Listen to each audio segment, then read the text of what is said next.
आराध्य देव के श्री चरणों में वंदन। आचार मीमांसा के अध्ययन का आज चौथा सेशन है और इस सेशन के लिए मैं इनवाइट करूंगा जो रीडर्स अवेलेबल हैं वो एक बार हैंड रेज कर दें और अपने आप को अनम्यूट भी करें।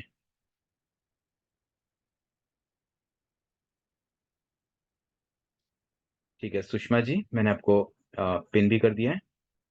हाँ सर। और कोई अवेलेबल है?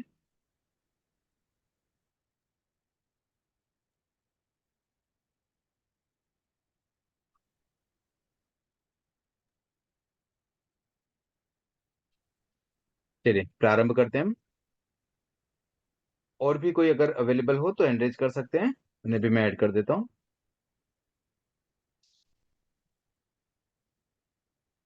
तो पहला अध्याय चल रहा है और इसमें जो सब टॉपिक है वह है नैसर्गिक और आधिगमिक। तो जैसा हम पैटर्न चल रहा है उसी को आगे बढ़ाते हैं। पहले एक बार रीड करेंगे। सुषमा जी से मैं निवेदन करूंगा एक बार आप रीड कर लें। हाँ सर। नैसर्गिक और आधिगमिक। सुषमा जी आपकी आवाज बहुत स्लो है। वॉल्यूम मतलब माइक पास में रखिए ना, कुछ इस तरह से हो जाए। एक सेकंड, स्लो वॉल्यूम स्लो है सर। ओके सर, अभी आ रही है आवाज मेरी सर? नहीं नहीं, बहुत स्लो है। सम्यक दर्शन की प्राप्ति, अभी राइट आई सर? नहीं बिल्कुल भी नहीं आ रही, मतलब इतनी स्लो है ना कि बिल्कुल सुनाई नहीं दे रहा, कल जैसा ही हो रहा है। माइक थोड़ा पास रखिए ना।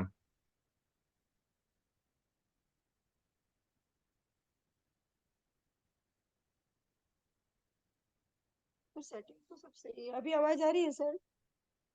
नहीं, आवाज तो स्लो ही है। फिर आ, मैं पढ़ूँ या नहीं पढ़ूँ? नहीं, फिर आप अभी अभी एक बार रहने दीजिए क्योंकि आवाज बहुत स्लो है। Okay sir. चलिए मैं ही एक बार रीड कर लेता हूँ। नैसर्गिक और आधिगमिक। अब यहाँ पे देखिए सम्यक्त के दो प्रकार बताए गए हैं। किस तरह से सम्यक्त प्राप्त होता है उस मेथड के आधार पर। मैं पहले रीड कर रहा हूँ फिर मैं एक्सप्लेन करूंगा। सम्यक दर्शन की प्राप्ति दर्शन मोह के परमाणु का विलय होने से होती है। इस दृष्टि का प्राप्ति हेतु दर्शन मोह के परमाणुओं का विलय है। यह विलय निसर्गजन्य और ज्ञानजन्य दोनों प्रकार का होता है। आचरण की शुद्धि होते होते दर्शन मोह के परमाणु शिथिल हो जाते हैं। वैसा होने पर जो यथार्थ दर्शन होता है वह नैसर्गिक सम्यक दर्शन है। अब देखिए यहाँ क्या बताया गया है कि सबसे पहले तो वही बात रिपीट ही हो रही है। दर्शन मोह की प्राप्ति किससे होती है? दर्शन मोह के विलय से। मतलब जो दर्शन मोहनीय कर्म परमाणु आत्मा के साथ चिपके हुए हैं उनका जब विलय होगा तो सम्यक दर्शन की प्राप्ति होगी। तो प्राप्ति का जो हेतु है ना वो है दर्शन मोह परमाणु का विलय। मतलब प्राप्ति कैसे होती है उसका जो मेन कारण है वो तो दर्शन मोह का विलय ही हुआ। अब ये विलय दो तरीके से हो सकता है। दो तरीके क्या क्या है? एक है निसर्गजन्य, दूसरा है ज्ञानजन्य। निसर्ग का मतलब क्या होता है? नैसर्गिक मतलब ऑटोमेटिकली। ऑटोमेटिक तो कैसे हो सकता है, लेकिन ऐसा लगता है कि भाई बाहरी कोई इंटरफेरेंस नहीं हुआ, लेकिन आत्मा के भीतर ही कुछ ऐसे परिणतियां हुई और उसकी वजह से दर्शन मोहनीय कर्मों का विलय हो गया। दूसरा बताया गया ज्ञानजन्य। ज्ञानजन्य का मतलब किसी से जाना, कहीं कुछ पढ़ा, किसी से कुछ सुना और हमें ज्ञान हुआ और उसके बेसिस पर विलय हो गया। तो अब इसमें फिर से नैसर्गिक सम्यक दर्शन को समझाया गया है कि आचरण की शुद्धि होते होते, मतलब क्या होता है कि कोई व्यक्ति जैसे अपने जीवन में कुछ अच्छा आचरण करने लग जाता है बिना कोई नॉलेज के। उसको अभी ये नहीं पता है कि मोक्ष आदि कुछ है भी या नहीं, या मरने के बाद कुछ स्वर्ग नरक आदि होता है, आत्मा है और परमात्मा बनना, कर्म बंधन होना, ये सब नहीं मालूम है। बट स्टिल कोई कोई व्यक्ति ऐसा हो सकता है ना जो सहज में ही अच्छा आचरण करे। मतलब वो अनावश्यक झूठ ना बोलता हो। देखिए झूठ बोलना कोई ऐसा तो है नहीं कि हर व्यक्ति झूठ ही बोलेगा। जीव का, आत्मा का एक जो स्वभाव होता है ना, स्वभाव तो उसका अच्छा ही है। अब ये तो बाहरी तत्व, बाहरी जो पुद्गल है ना वो उसको अफेक्ट करते हैं और उसकी वजह से जीव गलतियां कर रहा है। तो यूं कह दें कि दर्शन मोहनीय की के उदय की वजह से ऐसा हो रहा है। तो आखिर कोई कर्म अगर उदय में है, तो वो भी नैसर्गिक रूप से कभी न कभी तो खत्म होगा, उदय में आने के बाद तो समाप्त हो ही जाएगा। अब नए कर्म बंधन भी होते रहते हैं। तो कहीं ऐसा ब्रेक मिल सकता है कि नए कर्म कम बंधे और पहले वाले कुछ हल्के हो गए, मतलब वो कम पड़ गए।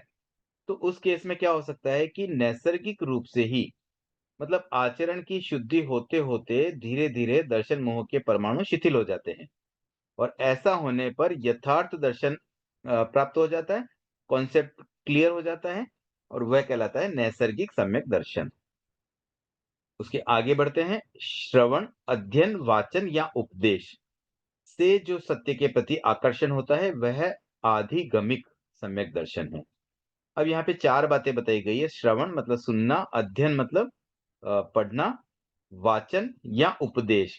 तो ये मेथड हो गए, एक तरह से कोई भी चीज़ जानकारी हमें कैसे मिल सकती है, उसके तरीके हो गए और उससे ये जब किसी से सुन लिया, कुछ हमने पढ़ लिया या किसी ने कुछ उपदेश दिया, उस उपदेश से ही हम सत्य के प्रति अगर हम आकर्षण हो जाए हमें। कई बार ऐसा होता है कोई कुछ सुन कर के किसी के मन में भावना जग जाती है कि हाँ, मुझे भी सत्य को जानना है। तो उस केस में वह क्योंकि वो कोई निमित्त बना, कहीं से जाना इसलिए अब उसको हो रहा है, तो वह कहलाता है आधिगमिक सम्यक दर्शन। उसके बाद सम्यक दर्शन का मुख्य हेतु पहले ऑलरेडी आ गया था कि दर्शन मोह का विलय, यही है मुख्य हेतु तो दोनों ही केस में समान है। चाहे नैसर्गिक हो या आधिगमिक हो, कोई बताए या स्वयं आ जाए, दोनों केस में सम्यक दर्शन तो दर्शन मोह के विलय से ही प्राप्त होगा। इनका भेद केवल बाहरी प्रक्रिया से होता है। मतलब ये जो डिफरेंस है ना कि नैसर्गिक है कि आधिगमिक है, this is just outer process कि बाहर से क्या प्रोसेस रहा, कोई निमित्त मिला या स्वयं ज्ञान हुआ, बस वो प्रोसेस के बेसिस पर, बट आंतरिक क्रिया तो वही है। इनकी तुलना सहज प्रतिभा और अभ्यास लब्ध ज्ञान से की जा सकती है। मतलब इसको कंपेयर करने के लिए एक उदाहरण दिया गया कि 2 बातें हो जाती, एक तो किसी में सहज प्रतिभा होती है और एक कोई अभ्यास से सीख जाता है। जैसे कुछ व्यक्ति स्मार्ट होते हैं, बच्चों की बात करूँ, कुछ बच्चे स्मार्ट होते हैं, मोबाइल हाथ में लिया और सब फंक्शन सीख जाते हैं और कुछ ऐसे होते हैं जिन्हें कोई बताता है तब सीख पाते हैं। बट दोनों ही केस में अल्टीमेटली वो मोबाइल को अच्छे से ऑपरेट कर पाते हैं। तो इसी तरह से सम्यक दर्शन के 2 प्रोसेस हो गए। अब आगे बढ़ते हैं, उसी को और एक्सप्लेन किया गया। मेन अर्थ समझ में आ गया, नैसर्गिक मतलब ऑटोमेटिक और आधिगमिक का मतलब कहीं बाहर से कोई नॉलेज मिलने से सम्यक दर्शन प्राप्त हुआ। पथिक चला, मार्ग हाथ नहीं लगा, इधर-उधर भटकता रहा, आखिर अपने आप पथ पर आ गया, ये नैसर्गिक मार्ग लाभ है। मतलब जैसे मान लीजिए हमें रास्ता नहीं पता है, कोई जंगल में चला गया, अब वो इधर-उधर घूम रहा है, घूमते-घूमते बाय चांस उसे कोई सही रास्ता मिल गया, तो मार्ग पे आ गया वो। अब दूसरा ऑप्शन क्या हो सकता है? दूसरा पथभ्रष्ट व्यक्ति इधर-उधर भटकता रहा, मार्ग नहीं मिला, इतने में कोई दूसरा व्यक्ति दिखा, उससे पूछा, मार्ग मिल गया। तो ये आधिगमिक हो गया। मतलब एक तो किसी ने बताया तब पहुँचे और एक हम स्वयं पहुँच गए। आखिर अ, ट्राई करते भी सक्सेस मिल सकती है और एक कोई बता दे तो भी सक्सेस मिल जाती है। तो ये बातें देखिए सब जगह एप्लीकेबल है। हम कोई भी काम करते हैं, कोई मान लीजिए खाना बनाने की बात भी कर लें। अब कोई तो व्यक्ति ऐसा हो सकता है कि वो बस देख-देख के सीख गया और बनाने लग गया और कोई होता है जिसको ट्रेनिंग की ज़रूरत पड़ती है। कई बार ऐसी होती है भी लड़कियाँ, शादी होती है तो उनको कुछ आता नहीं है, फिर थोड़ा उनको सीखना पड़ता है, या तो यूट्यूब से सीखते हैं या उनको और कोई सिखाते हैं, तब उनको खाना बनाना आता है। और कुछ ऐसे होते हैं कि भी बनाना शुरू करते हैं और बन जाता है। ये प्रोसेस तो ठीक है, देख लिया एक बार बनाना शुरू किया, धीरे-धीरे सब ठीक हो जाता है। तो ये 2 तरीके हो गए। फिर और एक एग्ज़ाम्पल दिया गया है, रोग हुआ, दवा नहीं ली, रोग की स्थिति पकी, वह मिट गया, आरोग्य हुआ, वह नैसर्गिक आरोग्य लाभ है। मतलब कई बार ऐसा होता है ना, जैसे कोई बीमारी आ गई, किसी को फ़ीवर है या जुकाम हो गया है। आप लोगों को ध्यान होगा बीच में शायद लास्ट क्लास जब हुई थी तब मुझे भी ऐसे ही जुकाम हो रहा था, तो किसी ने रिकमेंड भी किया था कि इसके लिए ये दवाई लेना ठीक है, वो ठीक है। बट मेरी यही इच्छा रहती है कि नैसर्गिक रूप से अगर आरोग्य लाभ हो जाए तो वो बेटर है। तो मैंने कुछ किया नहीं, अपना आप ठीक हो गया। तो ऐसे कई बार रोग भी अपने आप ठीक हो जाते हैं। तो वो हो गया नैसर्गिक आरोग्य लाभ। इसी प्रकार से रोग हुआ, सहा नहीं गया, वैद्य के पास गया मतलब डॉक्टर के पास गया, दवा ली, वह मिट गया। तो ये हो गया प्रायोगिक आरोग्य लाभ। मतलब दोनों मेथड चल सकते हैं। आप बीमारी को छोड़ दो वैसे भी ठीक हो जाएगी, डॉक्टर के पास जाएँगे, दवाई लेंगे तो भी ठीक हो जाएगी। अनादि काल से जीव संसार में भ्रमण करता रहा, सम्यक दर्शन नहीं हुआ। आत्मविकास का मार्ग नहीं मिला। संसार भ्रमण की स्थिति पक्की, घिसते घिसते पत्थर चिकना गोल बनता है, वैसे ही थपेड़े खाते खाते कर्मावरण शिथिल हुआ, आत्मदर्शन की रुचि जागी। यह नैसर्गिक सम्यक दर्शन है। मतलब अनादिकाल से संसार में भटक रहा है जीव, लेकिन आखिर कभी न कभी कोई अवसर मिल जाता है, कोई ऐसा चांस मिल जाता है जब मतलब लुढ़कते-लुढ़कते जैसे कोई पत्थर भी है ना, गोल हो जाता है, ऑटोमेटिक गोल बन जाता है। आपने देखा हो कभी कोई रिवर के किनारे पे लोडी बोलते हैं जिसको, जो हम कुछ बाँटने में भी काम लेते हैं, वो नेचुरली बन जाती है। क्योंकि वही पत्थर खाली वो नदी के साथ, पानी के साथ बहते-बहते, लुढ़कते-लुढ़कते ऑटोमेटिक एक शेप में आ जाता है। और दूसरा तरीका कि मनुष्य कष्टों से तिलमिला उठा, त्रिविध ताप से संतप्त हो गया, शांति का उपाय नहीं सूझा, मार्गदृष्टा का योग मिला, प्रयत्न किया, कर्म का आवरण हटा, आत्मदर्शन की रुचि जाग उठी। यह आधिगमिक सम्यक दर्शन है। तो 2 मेथड यहाँ बताए गए हैं। मूल बात इसमें ये समझने की है कि अगर हम नैसर्गिक रूप से सम्यक दर्शन को प्राप्त न कर पाए हो अब तक, तो उसके लिए इंतजार करने की जरूरत नहीं है। आधिगमिक मेथड से करें तो भी कोई दिक्कत नहीं है, हम किसी से हेल्प ले लें और बस हमें तो अपना सम्यक दर्शन सामने लाना है। तो अगर नैसर्गिक आया तो बहुत अच्छी बात है, नहीं आया तो भी कोई दिक्कत नहीं है। आधिगमिक रूप से भी सम्यक दर्शन आ जाए तो उसमें कोई बुराई नहीं है, क्योंकि रिजल्ट तो दोनों का एक ही आने वाला है। तो यहाँ तक इस ये टॉपिक मैंने रीड भी किया, समझाया भी। अब इसमें कोई प्रश्न हो तो एक बार हैंड रेज कर सकते हैं, नहीं तो हम आगे बढ़ते हैं। सर, आपकी फोटो नहीं दिखाई दे रही सर, अजीब सा लग रहा सुषमा है। जी, आपकी तो आवाज ही नहीं आ रही है। सर फोटो आज आपका आप एक यूनिक काम करिए, फोटो। वीडियो ऑफ कर दीजिए और मोबाइल को एकदम आपके पास में रखिए। फिर आज आपकी फोटो नहीं आ रही है, मतलब वीडियो नहीं आ रहा है आज आपका। नहीं सुन पा रहे आ हैं रही आपकी है, आवाज। आ रही है। आ रहा है, सर का वीडियो आ रहा है। सर मेरे मोबाइल पे नहीं आ रहा है, इसलिए कुछ ना कुछ गड़बड़ है। मैं वापस ज्वाइन करूँ सर? मुझे तो सुनाई नहीं दे रहा है, बहुत हल्की सी आवाज आ रही, मैं कुछ भी समझ नहीं पाया हूँ। ममता अ, जी। स- जय जिनेन्द्र सर। सर, प्रायोगिक लाभ और आधिगमिक लाभ सेम है। हाँ, देखो, प्रयोग के द्वारा किया गया वही आधिगमिक हो गया। मतलब हम कुछ उसके लिए एफर्ट कर रहे हैं, एक्स्ट्रा एफर्ट करते हैं। वो जैसे वहां प्रयोग रूप में आ गया कि हमने डॉक्टर के पास गए और वहां से इलाज करवाया, वो एक प्रयोग था। ये तो प्रायोगिक, वही आधिगमिक है, आधिगमिक सेम ही बात है दोनों। और और ऊपर जो ज्ञानजनी, ये तीनों सेम ही चीज के लिए हम कह रहे हैं। हाँ हाँ, ज्ञानजन्य भी वही बात है। मतलब वो अलग अलग शब्दों से समझाने का शब्दों प्रयास है, का अलग अलग यूज किया एग्जाम्पल भी जाता दिए गए। एक मार्ग का एग्जाम्पल दिया, एक बीमारी का है, दवाई एग्जाम्पल का दिया, दिया। और फिर सम्यक दर्शन पे वापस आ गए। बिल्कुल सर, ठीक है सर, थैंक यू।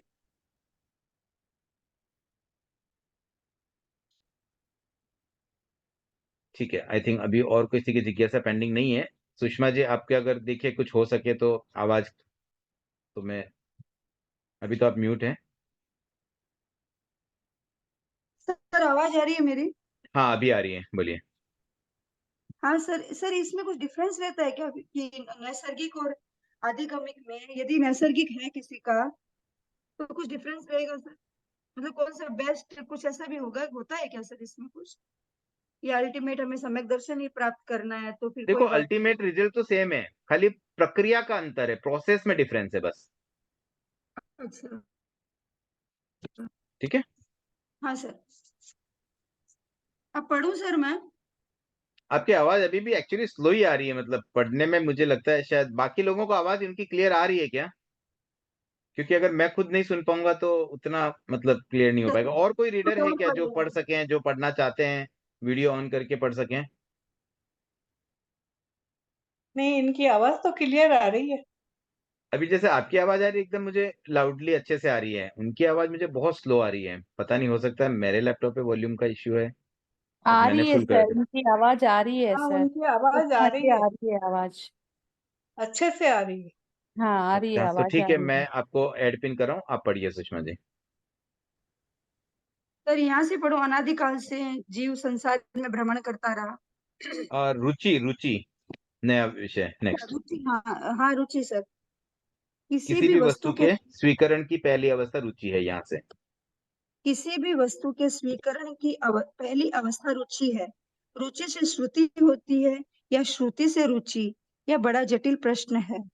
ज्ञान, श्रुति, मनन, चिंतन, निधिध्यासन ये रुचि के कारण है। ऐसा माना गया है। दूसरी ओर यथार्थ रुचि के बिना यथार्थ ज्ञान नहीं होता। यह भी माना गया है इसमें पौर्वापर्य है या एक साथ उत्पन्न होते हैं। यह विचार से यह मिला कि पहले रुचि होती है और फिर ज्ञान होता है। सत्य की रुचि होने के पश्चात ही उसकी जानकारी का प्रयत्न होता है। इस दृष्टि बिंदु से रुचि या सम्यक्त्व जो है वह नैसर्गिक ही होता है। दर्शन मोह के परमाणुओं का विलय होते ही वह अभिव्यक्त हो जाता है।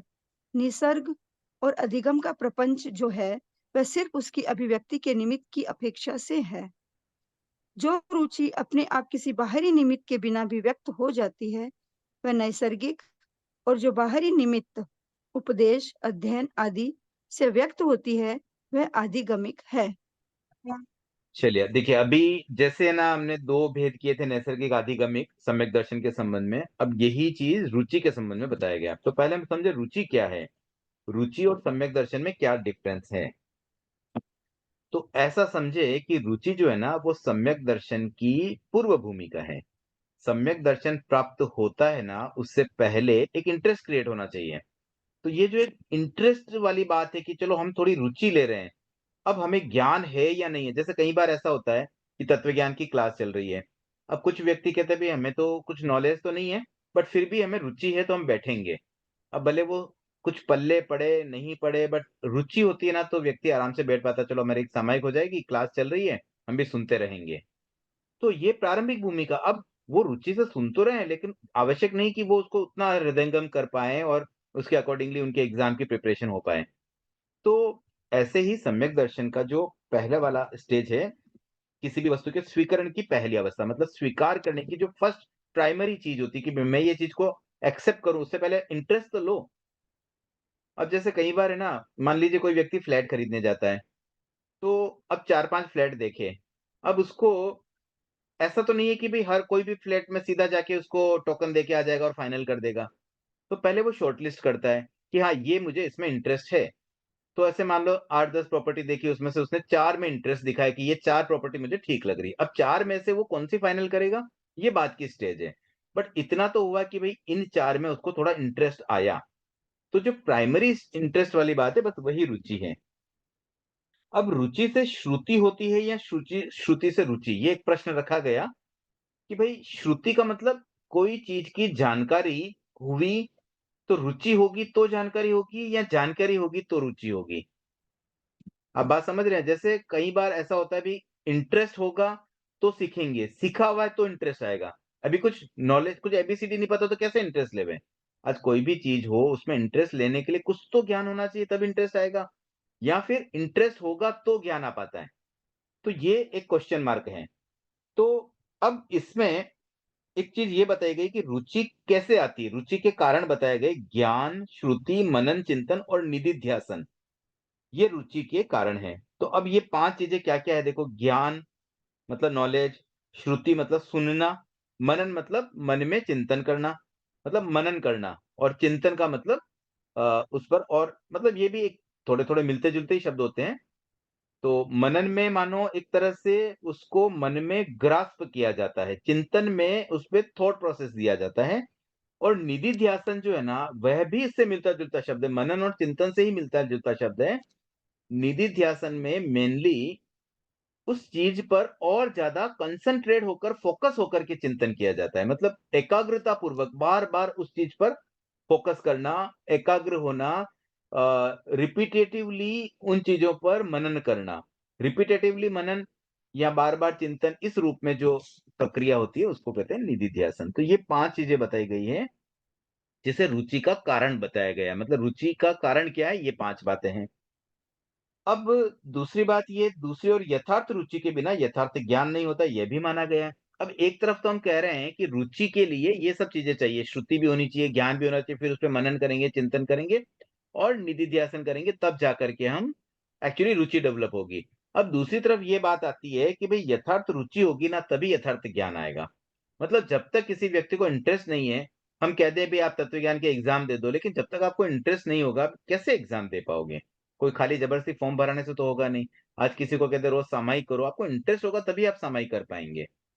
ठीक है, फोर्सफुली भी कभी कभी की जा सकती है, बस यही चीज यहाँ पर भी कुछ तरतमता आएगी। तो दोनों ही बातों में यहाँ पूर्वापर्य का मतलब क्या होता है? पहले कौन, मतलब पूर्व में है कि पश्चात में, कौन पूर्व में कौन पश्चात में। जैसे पहला पहला अंडा आया कि पहले मुर्गी आई, तो पहले कौन। अब वो चीज मतलब कोई एक पहले आया या फिर दोनों साथ में उत्पन्न होते हैं, ये अगेन वापस एक क्वेश्चन मार्क आया। और इस क्वेश्चन का उत्तर खोजने पर ये उत्तर मिलता है कि पहले रुचि होती है फिर ज्ञान होती है। अब यहाँ पे कंक्लूजन कर दिया, इससे पहले है ना दोनों बातें आ रही थी कि भाई रुचि पहले आती है, फिर कहते हैं ज्ञान पहले आ रही है। फिर बोला आखिर क्या है भाई, पहले कौन पहले कौन। तो या तो कोई पहले आ रहा है या दोनों साथ में आ रहे हैं। तो फिर इसका उत्तर भी आ गया साथ में कि भाई फाइनल कंक्लूजन इसका ये निकला कि पहले रुचि और फिर ज्ञान। अब आगे, सत्य की रुचि होने के पश्चात उसकी जानकारी का प्रयत्न होता है। तो पहले एक इंटरेस्ट आता है कि हाँ मुझे सत्य जानना है, यस आई एम इंटरेस्टेड कि मरने के बाद क्या होगा मुझे समझना है। तो ऐसे एक बेसिक रुचि आ गई, फिर उस पर स्टडी चालू होती है, तब फिर ज्ञान आएगा। तो इस दृष्टि बिंदु से रुचि या सम्यक्त्व जो है वह नैसर्गिक ही होता है। तो अगर ऐसा हम सोच लें कि भाई रुचि आएगी तभी फिर ज्ञान आएगा, मतलब पहले इंटरेस्ट आएगा, तो इसका मतलब तो वो नैसर्गिक हो गया। क्योंकि जब उससे पूर्व ज्ञान नहीं है, हम पूर्वापर्य की बात कर रहे थे कि भाई रुचि, ज्ञान के बिना रुचि नहीं आ सकती है।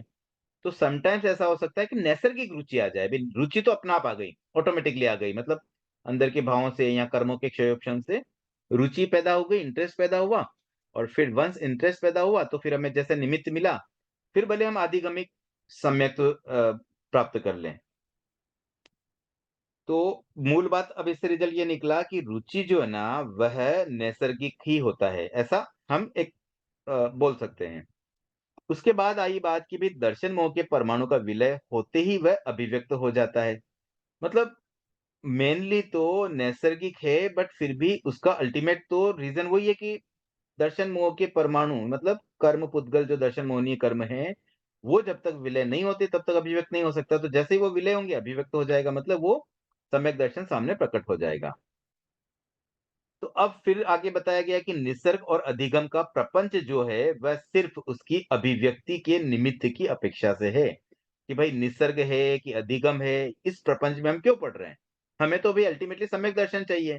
या रुचि भी है तो रुचि आ गई ना, अब नैसर्गिक आई कि अधिगम से, इससे क्या फर्क पड़ता है। कोई व्यक्ति में, मान लीजिए परिवार में ही हम देखें, कोई सदस्य तो ऐसे हो सकते हैं हमें देख देख के इच्छा हो जाए कि भाई मम्मी आप सामायिक करते हो तो मैं भी करूं।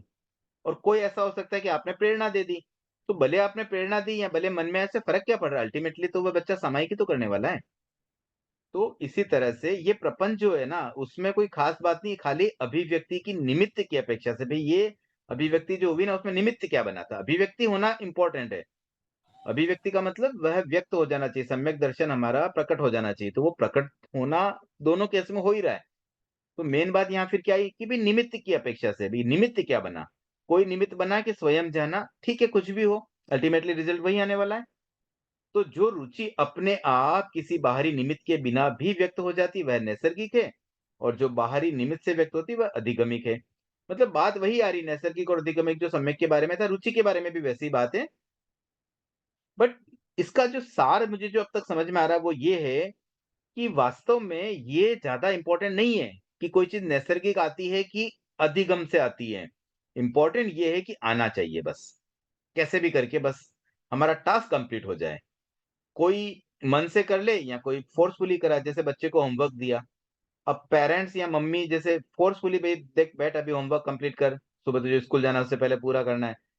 अब उसने मम्मी के बोलने से कर लिया, और एक कोई बच्चा ऐसा होता है पेरेंट्स ने कुछ बोले ही नहीं, खुद ही आकर के अपना होमवर्क कंप्लीट कर लिया। अल्टीमेटली टीचर को तो कोई मतलब नहीं, दोनों बच्चों के लिए सेम बात है, टीचर को तो होमवर्क से मतलब था, अभी होमवर्क दोनों ने करके आए।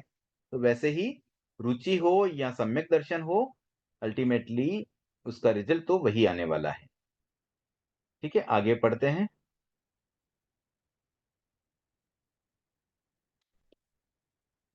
सुषमा जी, म्यूट है आप।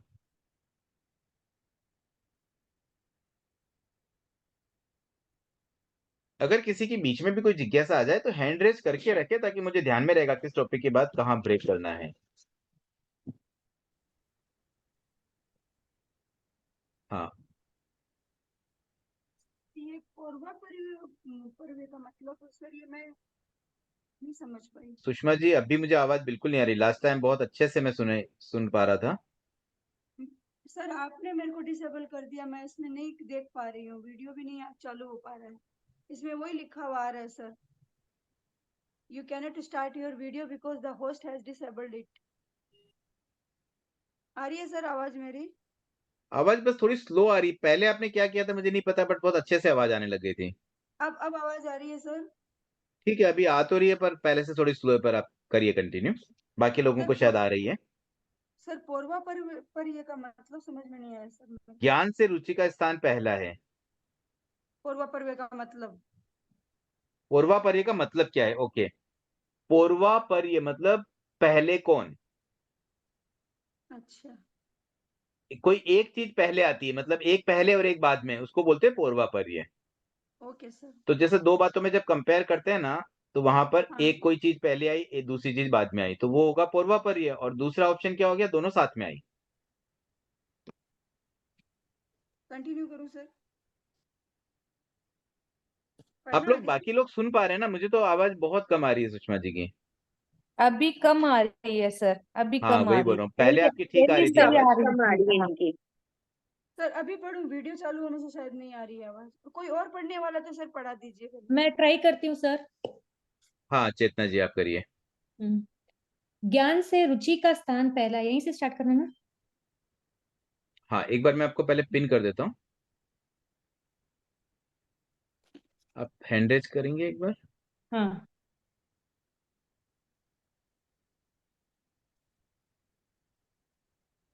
ठीक है, ज्ञान से शुरू करिए। रुचि का स्थान, ज्ञान से रुचि का स्थान पहला है, इसलिए सम्यक दर्शन के बिना ज्ञान भी सम्यक नहीं होता। जहाँ मिथ्या दर्शन है वहाँ मिथ्या ज्ञान, और जहाँ सम्यक दर्शन है वहाँ सम्यक ज्ञान, ऐसा क्रम है। दर्शन सम्यक बनते ही ज्ञान सम्यक बन जाता है। दर्शन और ज्ञान का सम्यक्त्व युगपत होता है। उसमें ये क्या है सर, पूर्वापर्य। हाँ, पौर्वापर्य नहीं है। वास्तविक कार्य कारण भाव भी यही यही भी नहीं है। ज्ञान का कारण ज्ञानावरण का विलय, और दर्शन का कारण दर्शन मोह का विलय है। इसमें सहचार्य भाव है। ठीक है, देखिए अभी यहाँ पे है ना कुछ टेक्निकल वर्ड्स हैं। एक तो पूर्वापर्य, तो अभी मैंने ऑलरेडी बताया था जो पहले वाले पैराग्राफ में आया था, कि कोई एक पहले और दूसरा बाद में। तो अगेन यहाँ अब नेक्स्ट क्वेश्चन ये आ रहा है कि जैसे रुचि का स्थान पहला है और सम्यक दर्शन बाद में है, ठीक है। अब ये बात आती है कि भाई ज्ञान सम्यक कब बनता है? जब सम्यक दर्शन सम्यक हो। तो दर्शन सम्यक बनते ही ज्ञान सम्यक बन जाता है। तो यहां पर भी पूर्वापर्य नहीं है, दोनों साथ ही होंगे। जैसे ही दर्शन सम्यक बना वैसे ही ज्ञान भी सम्यक तो बन रहा, मतलब दोनों साथ साथ ही होती है चीजें। तो इसीलिए एक्चुअली क्या होता है, देखो नॉलेज तो होता ही है किसी भी जीव को, बट अगर वो मिथ्यात्वी है तो हम उसके ज्ञान को क्या कहते हैं? अज्ञान कहते हैं। और उसका ज्ञान ज्ञान कब कहलाता है? जब वह सम्यक्ति बन जाता है। तो इन शॉर्ट यही हो गया कि जैसे ही दर्शन सम्यक्त बना वैसे ही उसी के साथ साथ, विदाउट आगे पीछे, मतलब पहले सम्यक दर्शन सम्यक्त बना फिर ज्ञान सम्यक्त बनेगा, वैसा नहीं है यहाँ। यहाँ पर दोनों साथ साथ चलेंगे। और इसमें दूसरी बात ये भी बताएगी, कार्य कारण भाव भी नहीं है। कार्य कारण भाव क्या होता है कि जैसे दूध को जमाया दही बन गया, तो यहाँ पर कार्य क्या हुआ? दही बनना। और कारण क्या रहा? दूध का जमाना। तो दूध कारण बना और फिर दही कार्य बना। तो जो पहले वाली स्टेज होती है ना, वह होता है कारण, और बाद वाली स्टेज होती है कार्य। मतलब कोई रीजन रहेगा तो उसके अकॉर्डिंगली वह टास्क कंप्लीट होता है। तो ये भी भाव यहां नहीं आ रहे हैं। अब इसमें जो रीजन बताया गया भी, ये फिर होता किससे है? क्योंकि देखिए कोई भी कार्य होता है ना, उसके पीछे कारण रहता है। जैसे इससे पहले हमने देखा दर्शन, सम्यक दर्शन की प्राप्ति, ये कार्य हुआ, तो उसका कारण क्या था? आप बताएंगे चेतना जी? सम्यक दर्शन की प्राप्ति, ये कार्य हुआ, तो उसका कारण क्या था? सम्यक ज्ञान। नहीं, दर्शन मोह का विलय। अच्छा। दर्शन मोह का विलय हुआ तो ये कारण बना और उससे कार्य क्या हुआ, सम्यक दर्शन की प्राप्ति हुई। तो वो वहां पर ये जो कारण कार्य वाली बात आती है, लेकिन यहाँ इसमें सम्यक दर्शन और सम्यक ज्ञान में कार्य कारण का भाव बिल्कुल नहीं है। तो यहाँ रीजन क्या है फिर? सम्यक दर्शन कैसे प्राप्त होता है? तो उसका उसका प्राप्ति का तो हो गया दर्शन मोह का विलय। और सम्यक ज्ञान कैसे प्राप्त होता है? तो उसमें ज्ञानावरण का विलय। तो दोनों के एक्चुअली कारण भी अलग है। तो इसमें सम्यक ज्ञान और सम्यक दर्शन में बेसिकली साहचर्य भाव है, मतलब दोनों साथ चलने वाले हैं। जैसे ही सम्यक दर्शन आएगा वैसे ही सम्यक ज्ञान भी आ जाता है, या यूं कह दे कि सम्यक ज्ञान जैसे ही आया सम्यक दर्शन भी आ जाता है। तो दोनों साथ साथ चलने वाले हैं। यही बात इस पैराग्राफ में बताई गई है। मिथ्या दृष्टि के रहते बुद्धि में सम्यक भाव नहीं आता। यह प्रतिबंध दूर होते ही ज्ञान का प्रयोग सम्यक हो जाता है। इस दृष्टि से सम्यक दृष्टि को सम्यक ज्ञान का कारण या उपकारक भी कहा जा सकता है। ठीक है, अब वापस दृष्टि दूसरी शुद्धि। बात बता दी। देखिए यहाँ पर अब तक इससे पहले तो बताया कि भाई दोनों में साहचर्य भाव है, कार्य कारण का मतलब वास्तविक कार्य कारण भाव नहीं है, ऐसा लिखा था ऊपर वाले पैराग्राफ में। अब इस पैराग्राफ में क्या बताया कि देखो अब ये सब क्या अपेक्षाओं से चिंतन होता है। दार्शनिक होते हैं ना, जो फिलोसोफर्स होते हैं, वो हर चीज को अलग अलग तरीके से सोचते हैं और फिर उसका चिंतन की धारा वैसे बहती भी, हाँ ये भी हो सकता है, वो भी हो सकता है, इसका तो ये कारण है, उसका तो वो कारण है, फिर कुछ कुछ कंक्लूजन निकलता है। तो यहाँ भी क्या बताया गया वापस इस पैराग्राफ में कि मिथ्या दृष्टि के रहते बुद्धि में सम्यक भाव नहीं आता है। तो जब तक मिथ्या दृष्टि है तब तक बुद्धि में सम्यक भाव नहीं आता है। और ये प्रतिबंध दूर होने से ही तो ज्ञान सम्यक बना है। तो फिर तो सम्यक दृष्टि तो कारण बना ज्ञान का। भाई हम कहते हैं भी ज्ञान तो पहले से था, लेकिन वो मिथ्यात्व था, इसलिए उसके ज्ञान को हम अज्ञान बोल रहे थे। तो क्योंकि वो सम्यक्त्व बना, तो जैसे ही सम्यक दृष्टि प्राप्त हुई उसके बाद ही तो सम्यक ज्ञान बन रहा है। तो एक तरह से तो सम्यक ज्ञान का कारण कौन हुआ? सम्यक दृष्टि हुई। तो यहाँ पे फिर कारण का संबंध स्थापित कर दिया। तो ऐसे फिलोसॉफी की चीजों में ना कोई कंक्लूजन ऐसे नहीं निकलता है, बहुत चिंतन के लिए अवकाश रहता है। आप आगे भी जैसे कोई स्वाध्याय करते हैं ना इस बुक का, तो वहां पर बहुत सारी चीजें ऐसी रहती है जिसमें आप वापस चिंतन करते रहो। तो यहाँ इस पैराग्राफ में यही बताया गया कि सम्यक दृष्टि जो है ना वो सम्यक ज्ञान का कारण या उपकारक, उपकारक भी कह सकते हैं भी, उसका उपकार है।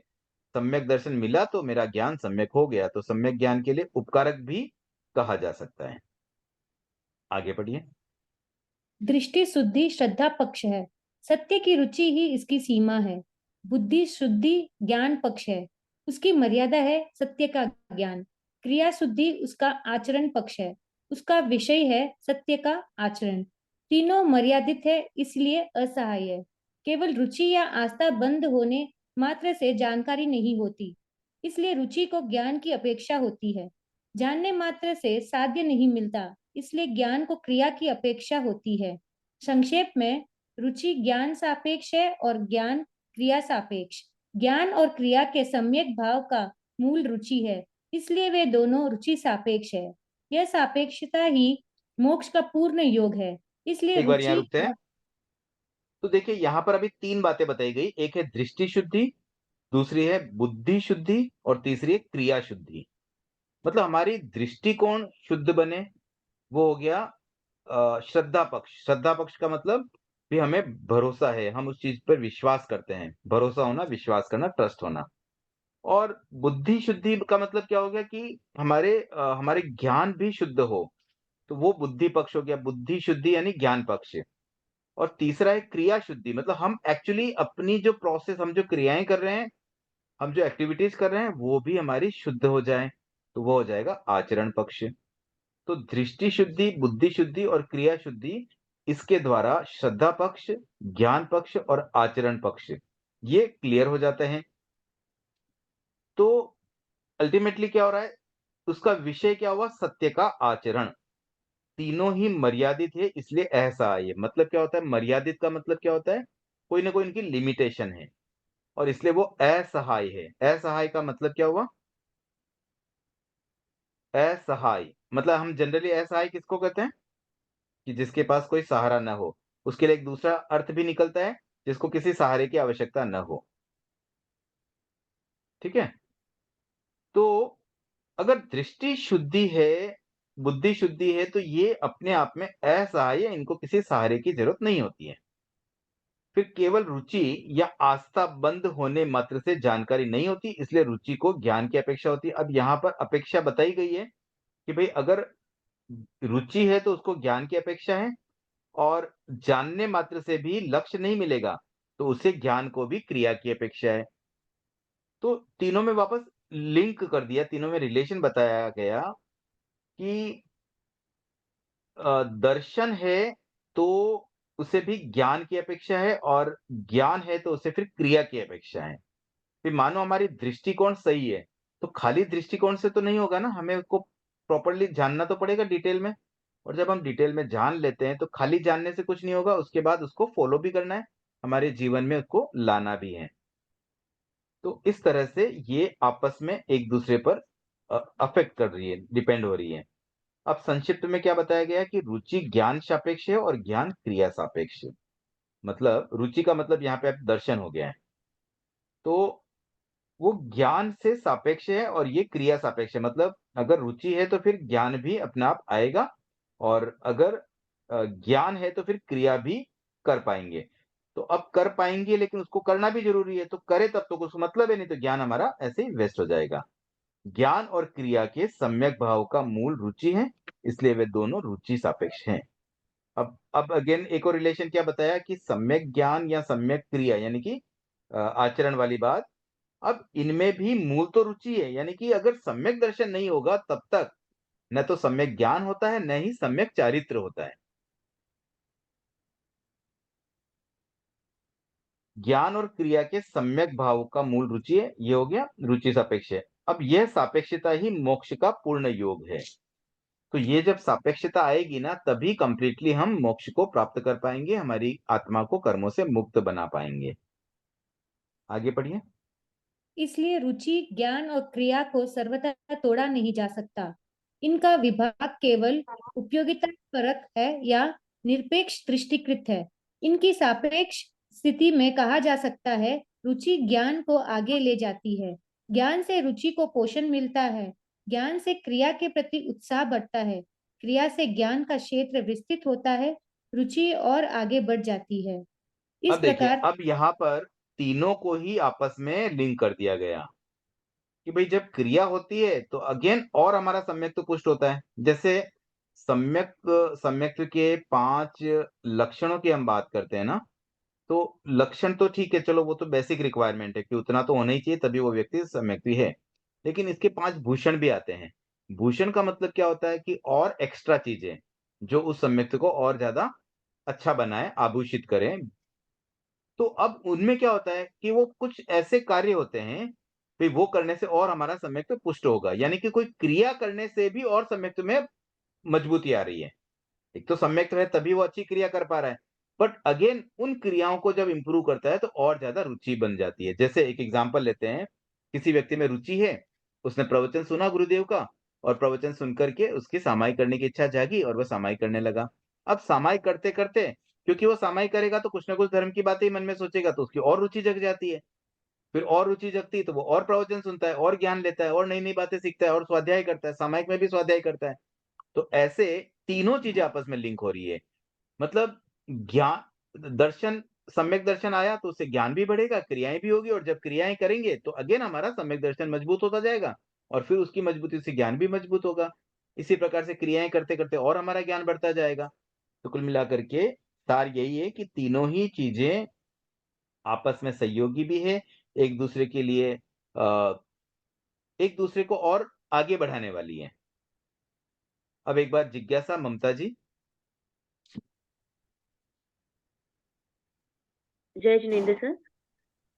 सर ये जैसे मिथ्या दृष्टि वाला पैरा था ना, इसके ऊपर वाला, सर हम्म इसमें भी क्या क्या वो लोग यहाँ पे सम्यक दृष्टि सम्यक ज्ञान, मैंने क्या लिखा, सम्यक दृष्टि के कारण सम्यक ज्ञान, सम्यक दृष्टि सम्यक ज्ञान का कारण है या हम्म उपकारक है।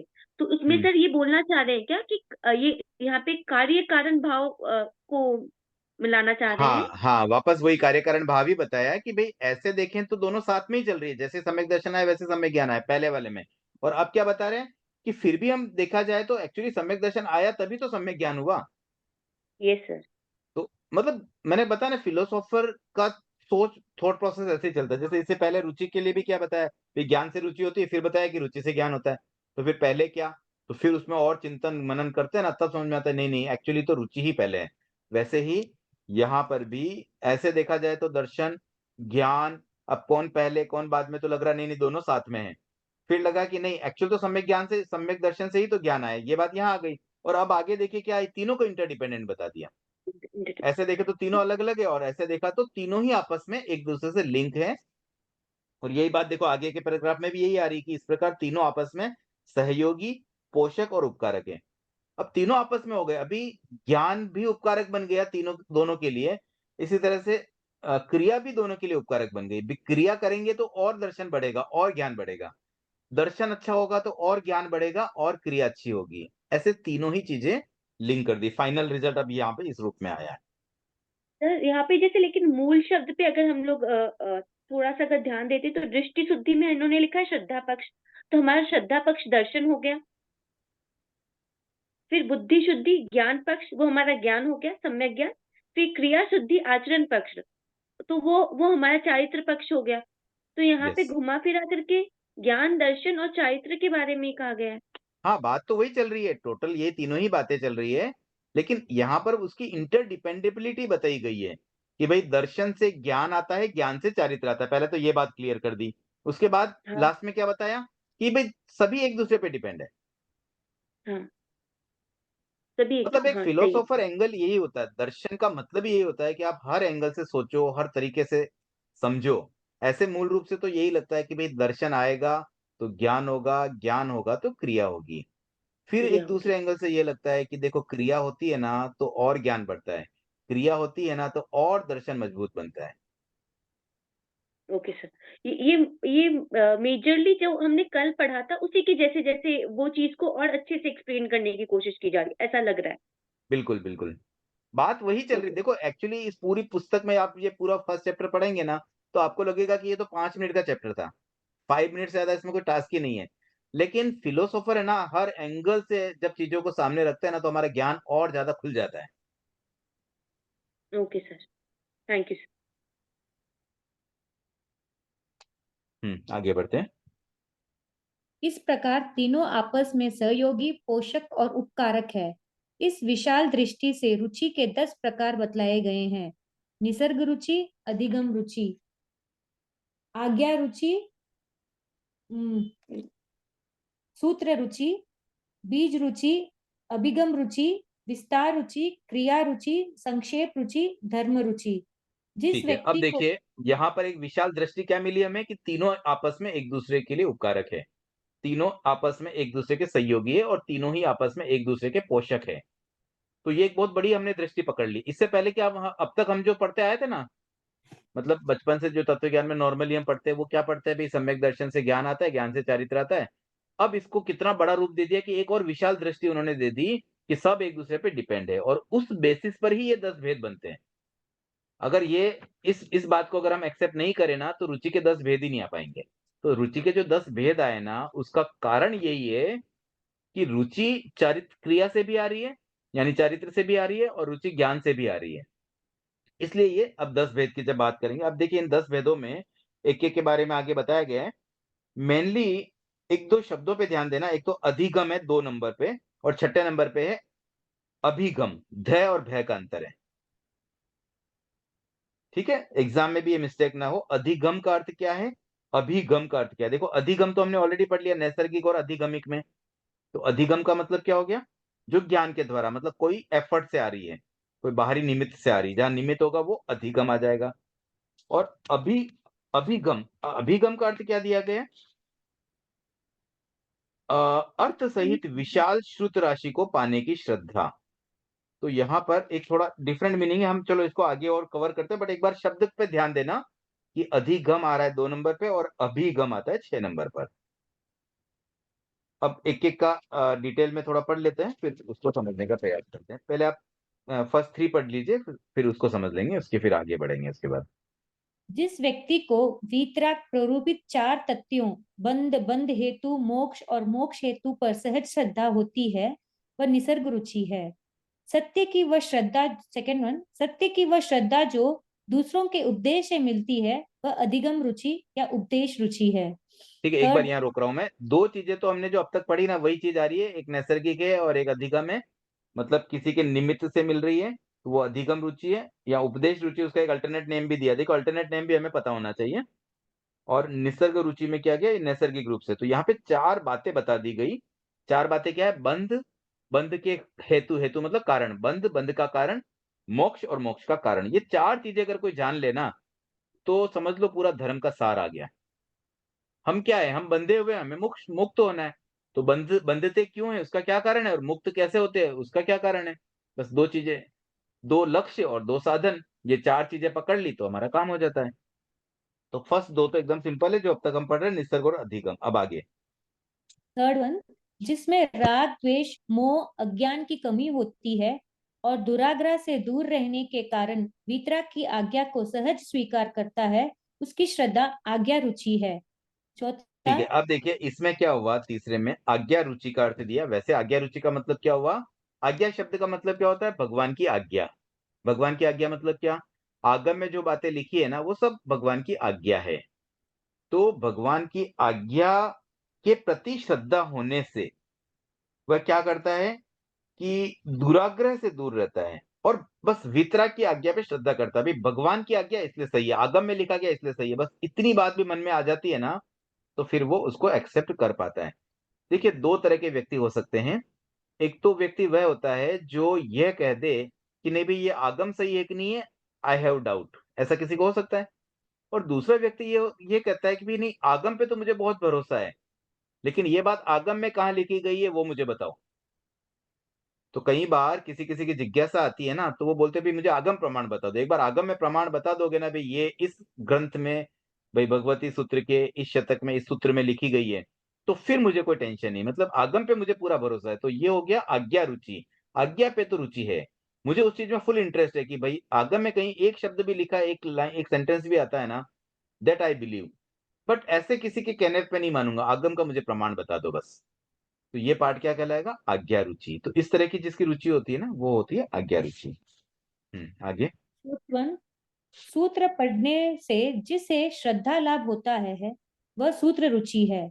फिफ्थ वन, थोड़ा जानने मात्र से जो रुचि फैल जाती है वह बीज रुचि है। ठीक है, अब देखिए 2 बातें यहाँ पे अलग अलग है, मैं दो दो को ही एक बार करते हैं। देखो सूत्र पढ़ने से, सूत्र का मतलब वही आगम के सूत्र, आगम का कोई सूत्र पढ़ा और उससे एक श्रद्धा होती है तो उससे वो कहते हैं सूत्र रुचि।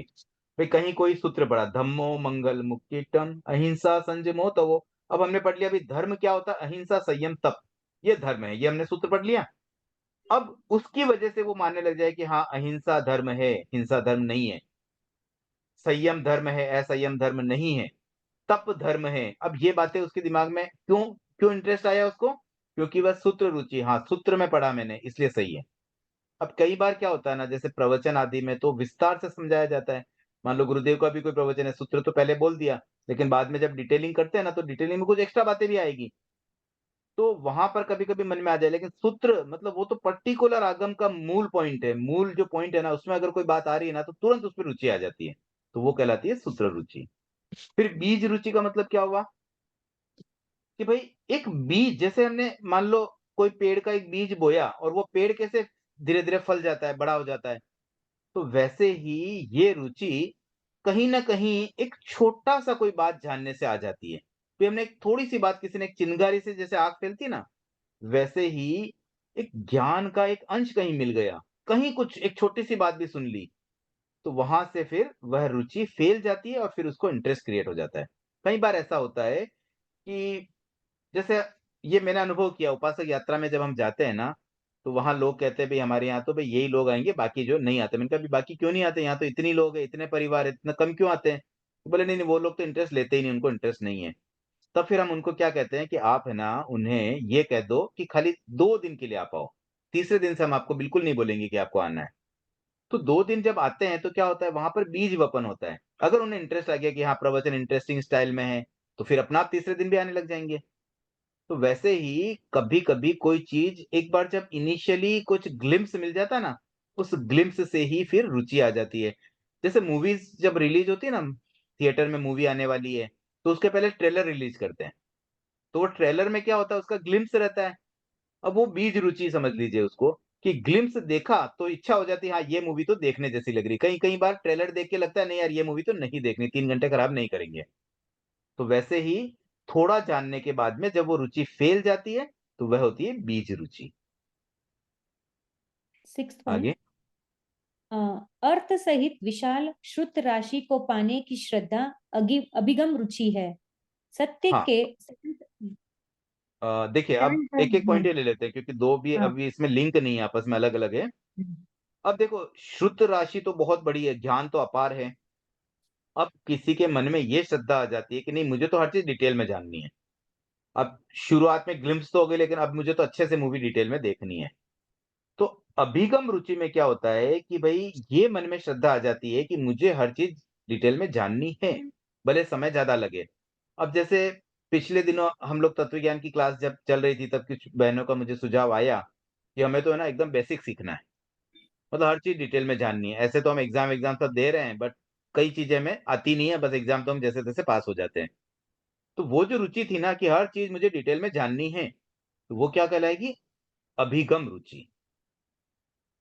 ठीक है? आगे। 7th, सत्य के सब पहलुओं को पकड़ने वाली सर्वांगीण दृष्टि विस्तार रुचि है।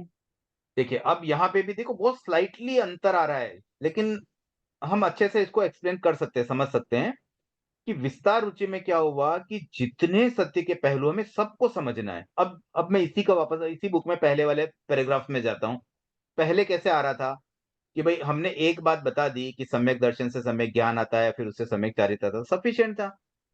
लेकिन है ना, आचार्य महाप्रज्ञ जी ने क्या सोचा मुझे हर चीज़ डिटेल में जानना है। तो उन्होंने हर एंगल से सोचा कि नहीं, क्या हो गया अगर चारित्र आया, तो चारित्र के पालन से क्या ज्ञान नहीं बढ़ेगा और? तो उन्होंने उस एंगल से भी सोचना शुरू किया। तो हर चीज़ में जहाँ-जहाँ सत्य को हर पहलू को पकड़ना, सत्य के जितने पहलू होते हैं, ये जो अनेकांतवाद होता है ना, अनेकांतवाद क्या कहता है कि जैसे कोई एक बिल्डिंग है, अब उस बिल्डिंग में हमने देखा सामने से ब्लू कलर है। अब कभी पीछे जाके देखते हैं तो पता चलता है ये तो व्हाइट कलर है। अब कोई कहता है नहीं ये बिल्डिंग ब्लू कलर की है, तो वो तो फिर अधूरी बात हो गई है। तो कोई व्यक्ति अगर किसी से पूछा जाए बताओ बिल्डिंग का कौन-सा कलर है, तो वो क्या एक तो उसकी रुचि ये होती है हाँ, देखा सामने और बता दिया हाँ, ब्लू कलर है और एक ये होगा नहीं मुझे तो पूरा पहले खोजबीन करना है, पहले मैं जाऊँगा डिटेल में जाके देखूँगा तब मैं अपनी रिपोर्ट दूँगा। तो इस तरह की रुचि कहलाती है विस्तार रुचि। एक और एग्ज़ाम्पल देता हूँ जैसे सीए ऑडिट करते हैं ना, तो ऑडिट में क्या होता है उनको हर चीज़ डिटेल में पहले जाननी होती है। ऐसा नहीं कि उनका ऑडिट का फॉर्मेट है सीधा भरा और रिपोर्ट बना दी। वो पहले हर चीज़ की खोजबीन करते हैं और जब खोजबीन से सारे रिजल्ट आ जाते हैं तब जाके उनकी ऑडिट रिपोर्ट बनती है। तो इस तरह से विस्तार रुचि में सत्य के सभी पहलुओं को पकड़ने की इंटरेस्ट होती है कि मुझे और जानना है। ये एंगल से ठीक है बट मुझे और विस्तार से सब चीज़ जाननी है। इस तरह की रुचि होना विस्तार रुचि है। 8th पॉइंट, क्रिया आचार की निष्ठा क्रिया रुचि है। ठीक है, अब यही बात यहाँ चारित्र्य की बात आ गई। देखो इससे पहले मैंने एक बात कही थी ना कि भई तीनों आपस में डिपेंडेंट है। इस प्रकार तीनों आपस में सहयोगी, पोषक और उपकारक है। कौन तीनों? दर्शन, ज्ञान और चारित्र्य। तो यहाँ पे यही बात है। आप देखो चारित्र्य को बेस बना लिया। जिसका चारित्र्य अच्छा है मतलब जो क्रियाओं में इंटरेस्ट ले रहा है, जिसको क्रिया में रुचि है, तो उस रुचि को क्या कहते हैं? भई जो आचार में निष्ठ है, तो फिर उसकी वजह से उसको रुचि जागी है कि क्रिया में अच्छा होने की वजह से अब उसे दृष्टिकोण को शुद्ध करने की इच्छा जागी, तो उस रुचि को कहेंगे क्रिया रुचि। यानी कि जो क्रिया करने के कारण, आचार निष्ठा के कारण या चारित्र का एक तरह से सम्यक पालन करने के कारण जो रुचि जाग रही है ना, कि कोई व्यक्ति ऐसा होता है, जो जिसे सच बोलना अच्छा लगता है, जिसे सात्विक जीवन जीना पसंद है। अब उस व्यक्ति को अगर कहें कि भई आप धर्म के मार्ग में आओगे तो और सात्विक हो जाएगा, तो फिर उसको रुचि जागती है, हाँ, तब मुझे अभी धर्म सीखना है, तब मुझे अब जैन धर्म की एबीसीडी सीखनी है। तो ये हो गई क्रिया रुचि। 9th, जो व्यक्ति असत मतवाद में फंसा हुआ भी नहीं है और सत्यवाद में विशारद भी नहीं है, उसकी सम्यक दृष्टि में संक्षेप रुचि कहा जाता है। देखिए, अब है ना कुछ व्यक्ति ऐसे होते हैं ना, कि भाई ठीक है, धर्म की बातें बहुत ज़्यादा इंटरेस्ट भी नहीं है और बहुत ऐसा भी नहीं है कि धर्म नहीं करना चाहिए। और ऐसा कई व्यक्ति ऐसे मिलेंगे, हम ज़्यादातर व्यक्ति मुझे तो ऐसे ही दिखते हैं, जो कहते हैं भई हाँ, ठीक है, सामायिक करने से फल होता है, अब मने ही पता होता होगा, नहीं होता, कर लो। और बहुत ज़्यादा उनको ऐसा उतना बिलीव भी नहीं होता है कि हाँ, ये सब सही सही ही है, ऐसा भी नहीं होता है। लेकिन उतना भी लगता है कि नहीं यार, धर्म करने में बुराई भी क्या है? मतलब एकदम अगेंस्ट भी नहीं होते हैं और एकदम से उसके फ़ेवर में भी नहीं होते हैं।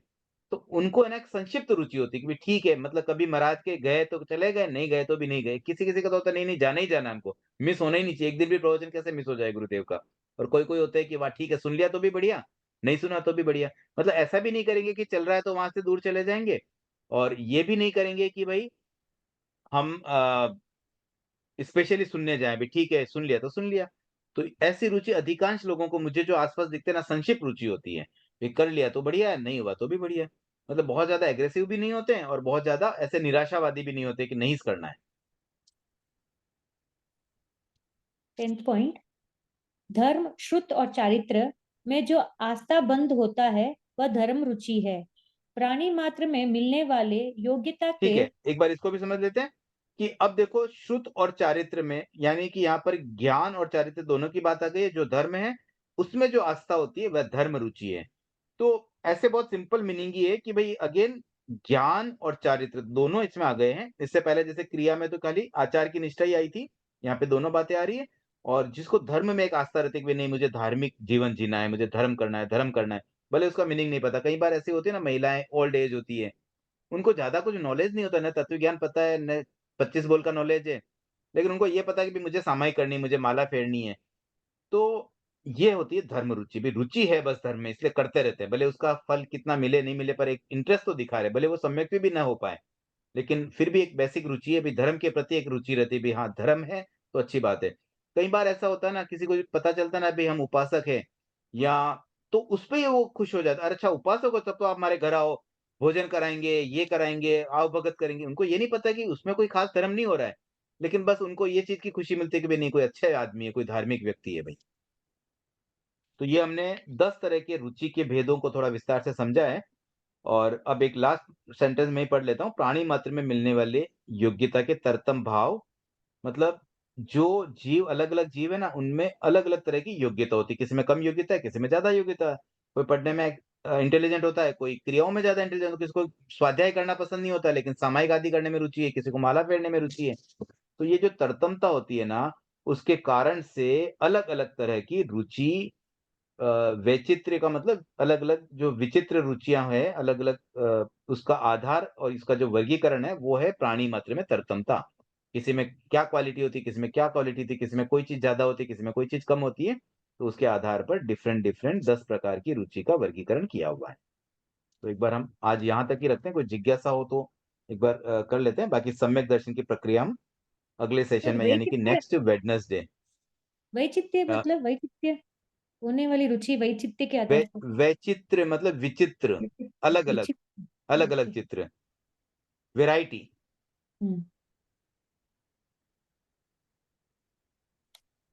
ठीक है? तो एक बार यहाँ तक रखते हैं और कोई जिज्ञासा हो तो हैंड रेज़ कर सकते हैं। अब देखिए अगली क्लास कब होगी ग्रुप में मैसेज पोस्ट हो जाएगा मतलब जो अपनी निर्धारित डे है वो तो है नेक्स्ट थर्सडे बट अब मुझे नहीं पता है नेक्स्ट थर्सडे मैं अवेलेबल हूँ या नहीं हूँ, तो जो भी होगा आपको बता दिया जाएगा बट मोस्टली तो क्लास नेक्स्ट थर्सडे को ही होगी और ग्रुप में आप बने रहें ताकि वहाँ पर आपको जानकारी मिलती रहेगी। तो इसी बात के साथ आज की क्लास को मैं यहीं विराम देना चाहता हूँ। चेतना जी की एक जिज्ञासा है, ठीक है चेतना जी? सर आपने ये उपकारक समझाया ना सर, वो हम लोग एक बार पढ़े भी थे, जैसे निमित्त उपकारक, वो थोड़ा समझा सकते हैं क्या? निमित्त और देखो उपकारक निमित्त देखो उपकारक का मतलब जिसके कारण से वो कार्य हो पा रहा है। कारण भाव, उपकारक भाव एक ही बात हो गई और निमित्त भी वही होता है कि भी वो एक निमित्त बना। तो निमित्त में देखो 2 बातें आती हैं, एक मूल कारण अलग हो सकता है, निमित्त कारण अलग हो सकता है। वो निमित्त तो बना जैसे मूल कारण तो कुछ और हुआ, उपादान जिसको बोलते हैं और एक होता है निमित्त, जो हम्म। सहयोगी कारण होता है। और का उपकारक और कारण वो एक ही बात है कि भई उसका मेरे ऊपर उपकार है, यानी कि उसी के कारण से मैंने ये किया। नहीं सर, जैसे निमित्त उपकारक आपने कहा ना, निमित्त उपादान और उपकारक, मतलब एक एग्जाम्पल से कैसे समझना, मतलब निमित्त का एग्जाम ऐसे देखो, बोल एक रही हूँ। एग्जाम्पल से अगर ऐसे समझें कि मान लो आप एग्जाम दे पा रहे हैं, तो उसमें मूल कारण तो आपकी स्वयं की इच्छा है, और निमित्त कारण कोई क्लास हो सकती है, या कोई आपके कोई और सहयोगी कोई एग्जाम दे रहे हैं, उनकी प्रेरणा हो सकती है, वो हो गए निमित्त कारण। अब उपकारक तो दोनों ही है, आपका स्वयं का श्रम भी आपके लिए उपकारक हुई, और जिसने आपको प्रेरणा दी और जिसने क्लासेस ली वो भी आपके लिए उपकारक हो गए। तो उपादान क्या होगा सर? उपादान मूल कारण है। जैसे ओके। सम्यक दर्शन में आई थी ना बात की भाई मूल कारण तो दर्शन मोह का विलय है।